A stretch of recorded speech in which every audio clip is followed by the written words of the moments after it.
तुमने जंगली जानवरों को लोगों पर हमला करते तो देखा होगा, लेकिन हमारी आज की कहानी में इसका एकदम उल्टा है। कहानी की शुरुआत होती है एक जू से, जहाँ कुछ शिकारियों ने घुसकर एक शेर का बच्चा चुरा लिया। उस बच्चे को पिंजरे में कैद करके एक हवाई जहाज में ले जाया जा रहा था। इसके बाद हम एक 25 साल की लड़की एल्मा को देखते हैं, जो पियानिस्ट बनना चाहती है। उसे जानवर भी बहुत पसंद थे। एक दिन वो एक आइलैंड पर घूमने जा रही थी। असल में ये आइलैंड उसके दादा का था। उसके दादा ने उसे कई साल पहले गोद लिया था और अब उनकी मौत के बाद ये आइलैंड एल्मा को विरासत में मिला है। आइलैंड पर अंकल जो ने उसका स्वागत किया। वहाँ पर एक बहुत सुंदर सा घर था। उसने फैसला किया कि वो आज की रात इसी आइलैंड पर गुजारेगी। रात के समय अपने दादा की वीडियोस देखकर एल्मा का दिल भर आया। एक वीडियो में उसके दादा ने बताया कि स्नो नाम की एक मादा भेड़िया कुछ साल पहले न जाने कहां से इस आइलैंड पर आ गई थी और समय के साथ उन दोनों में गहरी दोस्ती हो गई। दादा ने एल्मा से कहा कि वो भी स्नो को ढूंढकर उससे दोस्ती कर ले। उस रात शेर के बच्चे वाला प्लेन बेहद खराब मौसम की वजह से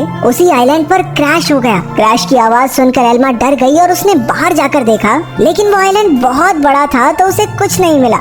अगली सुबह चार्ल्स और एली नाम के दो नौजवान वहाँ आए। उन्होंने स्नो को कैद करने के लिए जाल बिछा दिया। असल में वो भेड़ियों के पार्क के मालिक थे और उसके लिए स्नो को पकड़कर ले जाना चाहते थे। कुछ देर बाद स्नो जाल में फंस गई, लेकिन अपनी सूझबूझ से चार्ल्स और एली के आने से पहले ही वो जाल काटकर भाग निकली। फिर वो तैरकर आइलैंड की दूसरी ओर जा पहुंची, जहां उसकी मुलाकात एल्मा से हुई। पहले तो एल्मा घबरा रही थी, लेकिन फिर उसने अपने दादा की बात याद की और स्नो को पुचकारने लगी। कुछ देर बाद एल्मा प्लेन क्रैश की जगह पर पहुंची। खुशकिस्मती से शेर के बच्चे को कोई चोट नहीं पहुंची थी। वो एक पक्षी के घोंसले में गिर गया था, लेकिन पक्षी ने उसे नीचे धक्का दे दिया और इसके बाद वो सीधा जाकर एल्मा की गोद में गिरा। एल्मा भी उसे अपने साथ घर ले आई। उसी वक्त स्नो भी अपने छोटे बच्चे के साथ घर में आ गई। घर में 3 प्यारे जानवर देखकर एल्मा बहुत खुश थी। उसने तुरंत अंकल जो को बुलाया, लेकिन उन्होंने एल्मा से कहा कि इन खतरनाक जानवरों को घर में रखना ठीक नहीं है, तुम्हें इन्हें जू वालों को दे देना चाहिए। अंकल ने ये भी बताया कि शेर के बच्चे को ढूंढते हुए जू के कर्मचारी वहाँ जरूर आएंगे,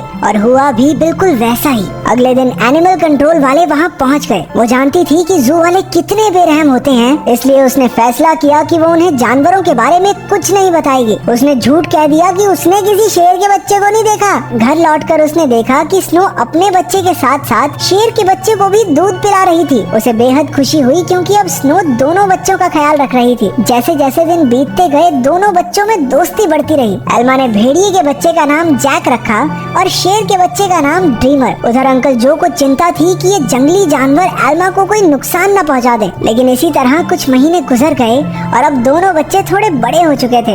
एल्मा उन्हें आइलैंड पर घुमाने ले जाती और अपने दादा की मनपसंद जगह पर उनके साथ खेलती भी थी। बदकिस्मती से एक दिन जब एल्मा पियानो के एक ऑडिशन के लिए गई थी, तो पीछे से वो भेड़िए के पार्क वाले आइलैंड पर घुस गए। इस बार वो स्नो को कैद करके अपने साथ ले ही गए। उधर एल्मा का सिलेक्शन भी हो गया और वो बेहद खुश थी, लेकिन जब वो घर लौटी तो उसके होश उड़ गए। उसके घर का सारा सामान बिखरा हुआ था, क्योंकि दोनों बच्चे भूख की वजह से परेशान हो गए थे। एल्मा ने स्नो को ढूंढने के लिए पूरा आइलैंड छान मारा, लेकिन स्नो तो वहाँ थी ही नहीं। अब उसे ही बच्चों का पेट भरना था, इसलिए उसे ना चाहते हुए भी अपनी पियानिस्ट की नौकरी छोड़नी पड़ी। एक दिन अंकल जो फिर से वहाँ आए और खूंखार जानवरों को अब तक वहाँ देखकर गुस्से से भर गए। उसने एल्मा से उसी वक्त जानवरों को जू में भेजने को कहा, लेकिन एल्मा ने उन्हें समझाया कि उसके दादा की यही इच्छा थी कि वो जानवरों के साथ रहे, और फिर जू में न जाने इन मासूमों पर कितने अत्याचार होंगे। आखिरकार अंकल जो भी मान गए और एल्मा को गले से लगा लिया। अब उनका सारा समय जानवरों को खाना खिलाने और उनका पूरा ध्यान रखने में जाता था।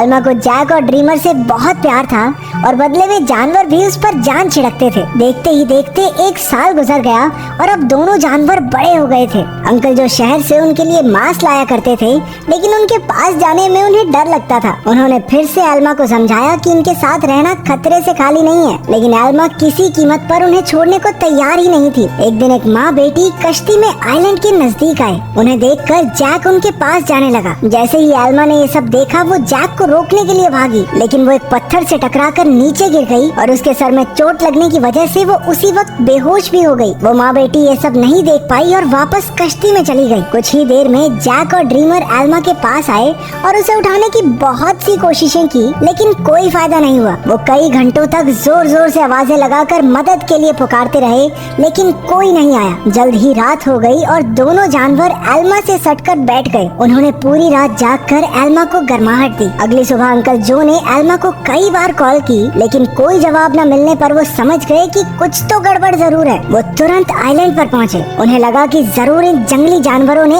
एल्मा पर हमला कर दिया होगा, इसलिए उन्होंने एनिमल कंट्रोल वालों को कॉल कर दिया। लेकिन जब उन्हें एल्मा बेहोश मिली और जानवरों को उसकी रक्षा करते देखा तो उन्हें अपनी इस हरकत पर बहुत पछतावा हुआ। इसके बाद जब एल्मा को हॉस्पिटल ले जाया गया तो डॉक्टर ने उन्हें बताया कि अगर जैक और ड्रीमर ने उसे गर्माहट न दी होती तो शायद वो आज जिंदा न होती। उधर एनिमल कंट्रोल वालों ने जैक को पकड़कर इलाई और चार्ल्स को सौंप दिया। उन्हें एहसास हो गया कि जैक तो स्नो का ही बच्चा है। वहीं ड्रीमर को एलन नाम के एक आदमी को बेच दिया गया जो एक जू चलाता था। एलन बहुत बेरहम आदमी था जो अक्सर अपने जानवरों को पीटा करता था, लेकिन अपने बाप से बिल्कुल उल्टा उसका बेटा रैफा बहुत नरम दिल का था। जल्द ही उसकी दोस्ती ड्रीमर से हो गई, लेकिन कुछ ही दिनों में बेचारे ड्रीमर को कई नशीली दवाइयां देकर सर्कस में करतब करने के लिए मजबूर किया जाता। ड्रीमर ने अब तक की अपनी जिंदगी मजे से आइलैंड पर गुजारी थी, लेकिन इन बेरहम लोगों ने उस पर काफी बुरा असर डाला, इसलिए राफा अक्सर उसके पास उसे शांत करने जाया करता। उधर हॉस्पिटल में एल्मा ने होश में आते ही जैक और ड्रीमर के बारे में पूछा। अंकल जो ने भारी दिल के साथ उसे सब सच बता दिया। जैसे ही एल्मा हॉस्पिटल से बाहर आई वो सीधा एनिमल कंट्रोल के दफ्तर में पहुंची। उसे पता चला कि जैक को तो भेड़ियों के पार्क में भेज दिया है और ड्रीमर को उन्होंने एक सर्कस ग्रुप को दे दिया था। ये सुनते ही वो गुस्से से भर गई और ऑफिसर पर चिल्लाने लगी, लेकिन अंकल जो ने उसे शांत किया। कुछ समय बाद एल्मा ने एली को फोन करके जैक के बारे में पूछा। एली ने बताया कि जैक बहुत खुश है और यहाँ उसके कुछ दोस्त भी बन गए हैं। इससे एल्मा को थोड़ी तसल्ली मिली, लेकिन अब भी वो ड्रीमर के लिए बहुत परेशान थी। अगले कुछ हफ्तों तक वो शहर की हर एक सर्कस में गई और सबसे ड्रीमर के बारे में पूछताछ की, लेकिन कुछ हाथ नहीं लगा। उधर ड्रीमर की वजह से एलन की मोटी कमाई होने लगी थी। ड्रीमर जल्द ही स्टार लॉयन के नाम से मशहूर हो गया। एक दिन ड्रीमर का सर्कस ग्रुप भेड़ियों के पार्क के पास से गुजर रहा था और जैक ने तुरंत अपने बचपन के दोस्त को पहचान लिया। जैक अपनी सूझबूझ से पिंजरे से बाहर निकल गया। एली ने जब ये देखा तो वो समझ गया कि जैक बेहद समझदार है और वो जरूर कुछ न कुछ ढूंढ रहा है। जल्द ही जैक उस तक पहुंच गया जिसे वो ढूंढ रहा था। उसने बड़ी चालाकी से ड्रीमर को भी पिंजरे से छुड़ा लिया। इतने महीनों के बाद एक दूसरे से मिलने पर दोनों जमकर खेले। जब एलन को ड्रीमर के भागने का पता चला तो उसने गुस्से में बेहोश करने वाली बंदूक निकाल ली। उसके बेटे रैफा ने उसे रोकने की बहुत कोशिश की, लेकिन लालची एलन ने उसकी एक न सुनी। हार कर रैफा भी ड्रीमर को ढूंढने एलन के साथ चल पड़ा। एलन ने एली को भी ड्रीमर के बारे में बताया। अब वो समझ गए थे कि जैक और ड्रीमर दोनों साथ ही हैं। इसी वजह से पूरे शहर में हाई अलर्ट जारी कर दिया गया। उस शाम एली ने एल्मा को सब कुछ बताया और कहा कि एनिमल कंट्रोल वाले दोनों जानवरों के पीछे पड़े हैं। ये सुनकर एल्मा घबरा गई, लेकिन एली ने बताया कि उन्होंने जैक के शरीर में एक ट्रैकर फिट किया था। जैक और ड्रीमर की आखिरी लोकेशन एक जंगल के आसपास थी। अब एल्मा और एली ने मिलकर जानवरों को ढूंढने का फैसला किया। उधर दोनों जानवर शहर में खुलेआम घूम रहे थे, इसलिए पुलिस ने शूट एट साइट के ऑर्डर्स दे दिए। बाद में दोनों जानवर फिर से जंगल में पहुंच गए, जहां एलन और रफा ने उन्हें देख लिया। लालची एलन ने ड्रीमर पर अपनी ट्रैंकुलाइजर गन से हमला कर दिया, लेकिन उसी वक्त जैक बीच में आ गया और अपने दोस्त के बदले खुद गोली का शिकार हो गया। बेचारा जैक तो उसी वक्त बेहोश हो गया, जबकि ड्रीमर को वहां से भागने का मौका मिल गया। उसके भाग जाने के बाद रफा ने तुरंत जैक का ट्रैकर हटाकर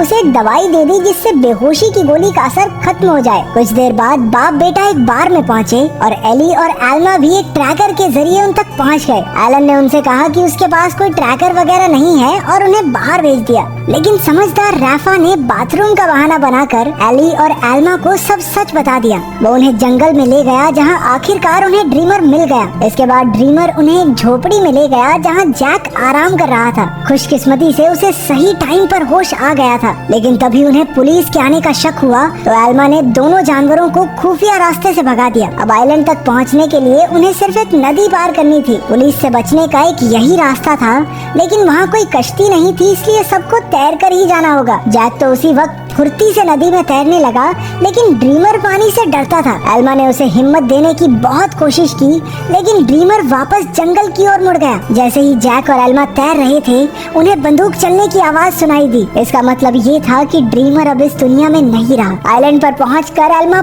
फूट फूट कर रोने लगी, लेकिन ड्रीमर अचानक उसके सामने आ गया। असल में वो जंगल में पुलिस वालों को भटकाने के लिए गया था। उसे जिंदा देखकर सभी खुशी से झूम उठे। आखिर एल्मा ने जैक और ड्रीमर के लौटने की खुशी में पार्टी में पियानो बजाया। अब उनका परिवार पूरा हो गया था। अंत में एल्मा ने सबको अपने प्यारे जानवरों की कहानी बताई, जिससे सभी लोगों के दिल भर आए और वो तीनों खुशी खुशी फिर से एक साथ रह